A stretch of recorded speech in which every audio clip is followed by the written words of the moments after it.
ಮನೆಯಿಂದ ಕೆಲವು ನಾವು ಆಚರಣೆ ಮಾಡ್ತೀವಿ. ಇವತ್ತು ಐತಿಹಾಸಿಕ ವಿಜಯಪುರ ಜಿಲ್ಲೆಯಲ್ಲಿ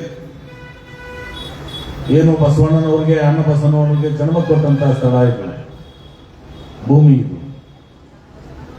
ಇಲ್ಲಿ ಇದೀಗ ನಾವು ಸರ್ಕಾರದಿಂದ ಡಾಕ್ಟರ್ ಬಾಬಾ ಸಾಹೇಬ್ ಅಂಬೇಡ್ಕರ್ ಜಯಂತಿಯನ್ನು ಆಚರಣೆ ಮಾಡುವ ಮೂಲಕ ನವೀಕೃತ ಅಂಬೇಡ್ಕರ್ ಭವನ, ಲೈಬ್ರರಿ ಮತ್ತು ಸಂಗ್ರಹಾಲಯದ ಉದ್ಘಾಟನೆಯನ್ನು ಮಾಡಿ ಇನ್ನು ಇವತ್ತು ನಮ್ಮ ಶ್ರೀನಾಥ್ ಪೂಜಾರಿ ಅವರು ಮತ್ತು ಅವರೆಲ್ಲ ಸ್ನೇಹಿತರು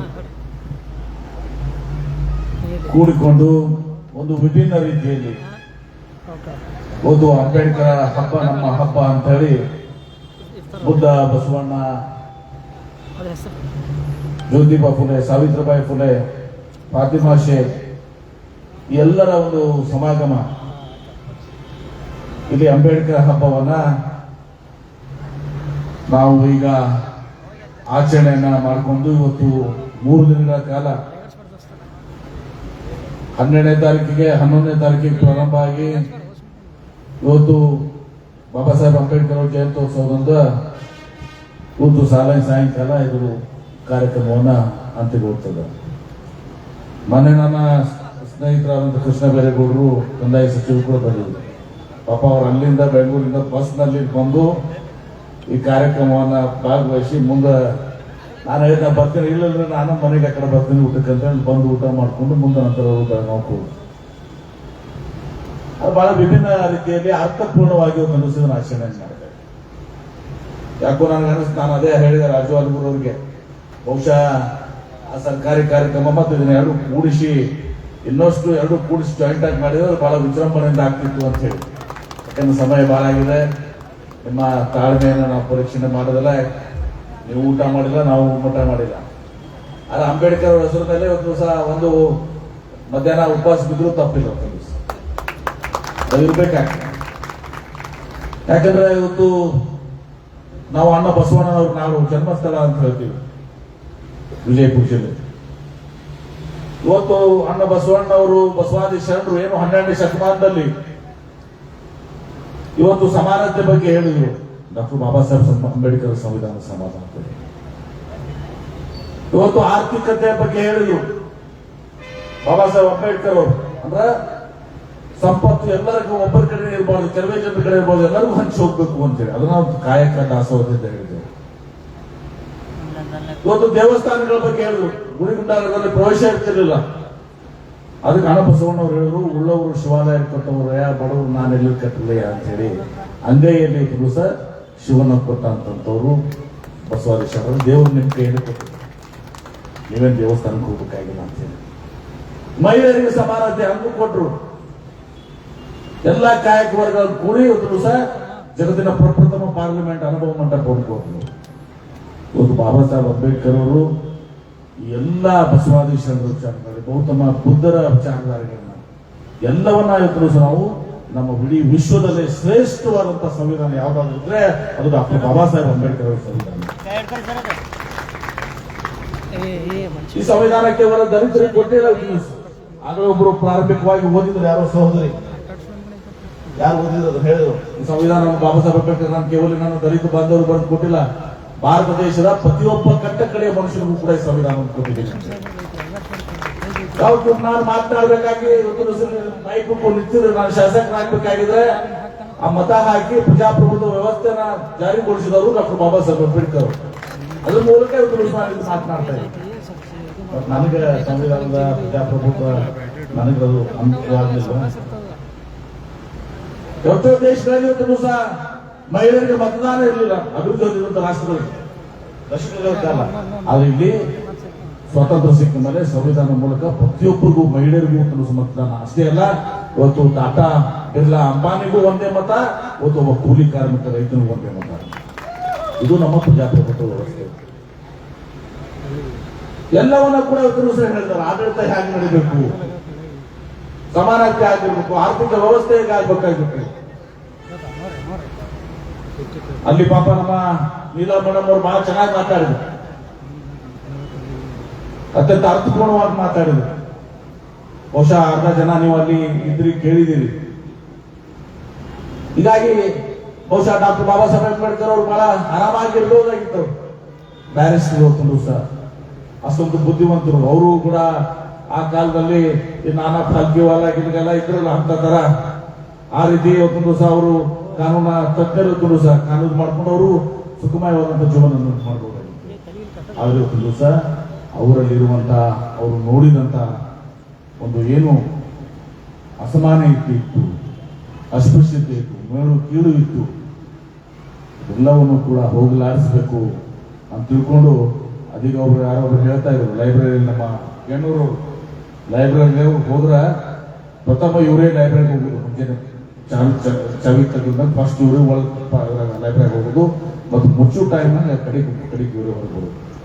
ಅಷ್ಟೊಂದು ಅವರು ತಮ್ಮ ಊಟ ಇದನ್ನು ವಿಚಾರ ಮಾಡದೆ ಹಸಿವು ಬಿಸಿವು ಲೆಕ್ಕ ಹಾಕದೆ ಹೋದ್ರು ಸಹ ಎಲ್ಲವನ್ನ ಜ್ಞಾನವನ್ನು ಪಡ್ಕೊಂಡು ಅರಿವನ್ನು ಪಡ್ಕೊಂಡು ಸಹ ಇವತ್ತು ಮಾನವ ಕುಲಕ್ಕೆ ಒಳ್ಳೆಯದಾಗಬೇಕು, ನಮ್ಮ ಭಾರತ ದೇಶ ಒಂದು ಶ್ರೇಷ್ಠ ದೇಶ ಆಗಬೇಕು. ಬರೀ ಅಂಬೇಡ್ಕರ್ ಅವರ ಏನು ತತ್ವ ಸಿದ್ಧಾಂತಗಳು ಭಾರತ ದೇಶ ಕಡೆ ಎಲ್ಲ ಇಡೀ ವಿಶ್ವಕ್ಕೆ ಇವತ್ತು ಸಹ ಅದು ಪ್ರಸ್ತುತ ಆಗ್ತದೆ.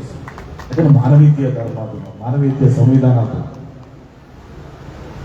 ಹೀಗಾಗಿ ಇವತ್ತು ಇಲ್ಲಿ ಅಂಬೇಡ್ಕರ್ ಹಬ್ಬವನ್ನ ಬಹಳ ಅರ್ಥಪೂರ್ಣವಾಗಿ ಎಲ್ಲರನ್ನು ಕೂಡಿಸಿಕೊಂಡು ಇವತ್ತು ಸಹ ಏನು ಸಾವಿತ್ರಿಬಾಯಿ ಫುಲೆ ಇದ್ದಾರೆ, ಆಮೇಲೆ ಅಣ್ಣ ಬಸವಣ್ಣವ್ರನ್ನ ಎಲ್ಲರನ್ನು ಕೂಡಿಸ್ಕೊಂಡು ಕೆಲಸ ಮಾಡಿದ್ದಾರೆ.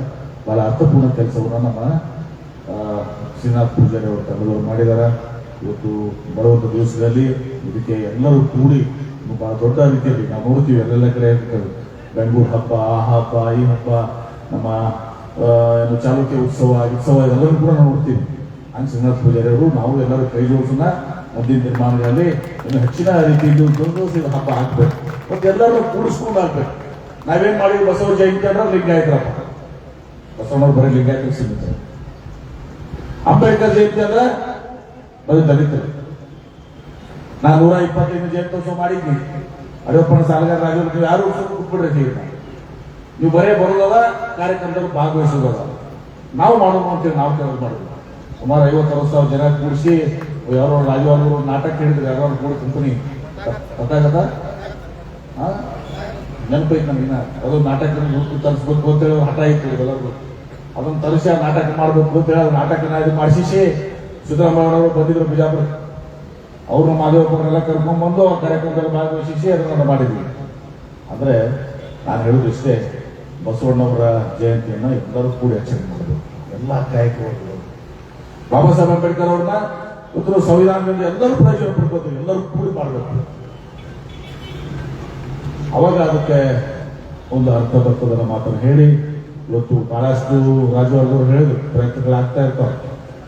ಇವತ್ತು ಸಂವಿಧಾನವನ್ನ ಬದಲಾವಣೆ ಮಾಡಬೇಕು, ಮತ್ತೆ ಮನುಸ್ಮೃತಿಯನ್ನ ಮನೋವಾದವನ್ನು ವಾಪಸ್ ತರಬೇಕು ಅನ್ನೋ ದೃಷ್ಟಿಯಿಂದ ಇದು 12ನೇ ಶತಮಾನದಲ್ಲಿ ಬಸವಾದಿ ಶರಣರಿಗೂ ಬಿಟ್ಟಿಲ್ಲ, ಬಸವಣ್ಣವ್ರಿಗೂ ಬಿಟ್ಟಿಲ್ಲ, ಇವತ್ತು ಡಾಕ್ಟರ್ ಬಾಬಾ ಸಾಹೇಬ್ ಅಂಬೇಡ್ಕರ್ಗೂ ಬಿಟ್ಟಿಲ್ಲ.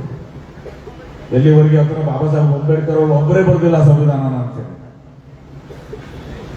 ಅಂದ್ರೆ ಬಾಬಾ ಸಾಹೇಬ್ ಅಂಬೇಡ್ಕರ್ ಅವರು ಮಹತ್ವವನ್ನು ಕಡಿಮೆ ಮಾಡಬೇಕು. ಒಬ್ಬರೇ ಸಂವಿಧಾನ ಸೃಷ್ಟಿ ಮಾಡಿಲ್ಲ, ಸಂವಿಧಾನವನ್ನು ಬದಲಾವಣೆ ಮಾಡ್ತೀವಿ ಅಂತ ಹೇಳಿದ್ರು. ಸಂವಿಧಾನ ಈ ಭಾರತ ದೇಶದ ಒಂದು ಹೃದಯ ಇದೆ. ಭಾರತ ದೇಶದ ಹೃದಯ ಏನಂದ್ರೆ ಅದು ಸಂವಿಧಾನ. ಒಂದ್ ವೇಳೆ ನೀವು ಸಂವಿಧಾನವನ್ನ ಕಿತ್ಕೊಂಡ್ರೆ ಭಾರತ ದೇಶ ಜೀವಂತ ಆಗುವುದಿಲ್ಲ. ಅರ್ಥ ಮಾಡಿ. ಇವತ್ತು 75 ವರ್ಷ ನಮ್ಮ ದೇಶ ಸ್ವಾತಂತ್ರ್ಯ ಸಿಕ್ಕ ಮೇಲೆ ಈ ಭವ್ಯ ಭಾರತ ನಿರ್ಮಾಣ ಆಗ್ಬೇಕಂದ್ರೆ ಅದಕ್ಕೆ ಈ ಡಾಕ್ಟರ್ ಬಾಬಾ ಸಾಹೇಬ್ ಅಂಬೇಡ್ಕರ್ ಅವರ ಒಂದು ಸಂವಿಧಾನ ಕಾರಣ. ಇನ್ನೂ ನ್ಯೂನತೆಗಳಿದಾವೆ, ಇನ್ನೂ ಬಹಳಷ್ಟು ಅವರು ಹೇಳಿದಂತ ಆಶಯಗಳಿಲ್ಲ. ಅವೆಲ್ಲವೂ ಕೂಡ ಇದೇ ಇರಬೇಕು. 100 ವರ್ಷ ನಾವು ಯಾವತ್ತು ಮಾಡ್ತೀವಲ್ಲ, ಅವಾಗ ಬಸವ ಭಾರತ ಆಗಬೇಕು, ಡಾಕ್ಟರ್ ಬಾಬಾ ಸಾಹೇಬ್ ಭಾರತ ಆಗಬೇಕು. ಆಗ ಮಾತ್ರ ಇದು ನಾವು ಹೇಳ್ತೀವಿ ವಿಕಸಿತ ಹೇಳ್ತೀವಿ. ನಮ್ಗೆ ವಿಕಸಿತ ಭಾರತ ಸಂವಿಧಾನ ಕೊಟ್ಟಿದಾರ, ಅದೆಲ್ಲವನ್ನ ಬಾಬಾ ಸಾಹೇಬ್ ಶ್ರೇಷ್ಠ ಅನ್ಕೊಂಡು ನಡೆದಿದೆ. ಆದ್ರೆ ನಿಜವಾದ ಭಾರತ ಯಾವ ಭಾರತ ಆಗಬೇಕಂದ್ರೆ ನಮ್ಗೆ ಬಸವ ಭಾರತ ಆಗ್ಬೇಕು, ಬಾಬಾ ಸಾಹೇಬ್ ಭಾರತ ಆಗ್ಬೇಕು. ಅಲ್ಲಿ ಎಲ್ಲಾ ಜನರು ಸಮಾನತೆ ಇರಬೇಕು, ಎಲ್ಲರೂ ಕೂಡಿಕೊಂಡು ಇವತ್ತು ದಿವಸ ಇಲ್ಲಿ ಯಾವುದೇ ಅನಿಷ್ಟ ಪದ್ಧತಿಗಳು, ಕೆಟ್ಟ ಪದ್ಧತಿಗಳು, ಈ ಮೇಲು ಕೀಳು ಎಲ್ಲವನ್ನು ಹೋಗಲಾಡಿಸಿ ಎಲ್ಲರಿಗೂ ಸಮಾನತೆಯನ್ನ ತರುವ ಮೂಲಕ ಎಲ್ಲರೂ ಸುಖವಾಗಿರ್ಬೇಕು. ಆ ರಾಜ್ಯ ನಮ್ಗೆ ಆಗ್ಬೇಕು ಅನ್ನೋದನ್ನ ಇವತ್ತು ದಿವಸ ಹೇಳಿ ಬಹಳ ಸಂತೋಷದಿಂದ ಈ ಕಾರ್ಯಕ್ರಮದಲ್ಲಿ ಪಾಲ್ಗೊಂಡಿದ್ದೀನಿ. ಇವರು ಏನು ಚಿಂತನೆಯನ್ನು ಮಾಡಿದರೆ ಈ ಹಬ್ಬದ ಪರಿಕಲ್ಪನೆ ಏನಿದೆ, ಈ ಪರಿಕಲ್ಪನೆ ಅನುಭವ ಮಂಟಪದ ಒಂದು ಪರಿಕಲ್ಪನೆ ಇಟ್ಟುಕೊಂಡು ಇವತ್ತು ಶ್ರೀನಾಥ ಅನುಭವ ಮಂಟಪದ ಪರಿಕಲ್ಪನೆ ಇಟ್ಟುಕೊಂಡು ಮುಂದಿನ ಮಾಡಲಿ ಇನ್ನೂ ಹೆಚ್ಚಿನ ರೀತಿಯಲ್ಲಿ ಇದನ್ನ ಆಯೋಜಿಸಿರಿ. ನಿಮ್ಗೆಲ್ಲ ಸಹಕಾರವನ್ನು ನಾವು ರಾಜವರ್ಗರು ಎಲ್ಲರೂ ಕೂಡಿ ಇದನ್ನು ಪ್ರತಿಯೊಂದು ಮಾತನ್ನ ಸಂದರ್ಭದಲ್ಲಿ ಹೇಳಿ ತಮಗೆ ನಿಮ್ಮ ಮತ್ತು ನಿಮ್ಮ ಎಲ್ಲ ತಂಡಕ್ಕೆ ಅಭಿನಂದನೆ ಸಲ್ಲಿಸಿ ನನ್ನ ಮಾತಿಗೆ ವರ ಮಾಡ್ತೀನಿ. ಎಲ್ಲರಿಗೂ ನಮಸ್ಕಾರಗಳು. ಜೈ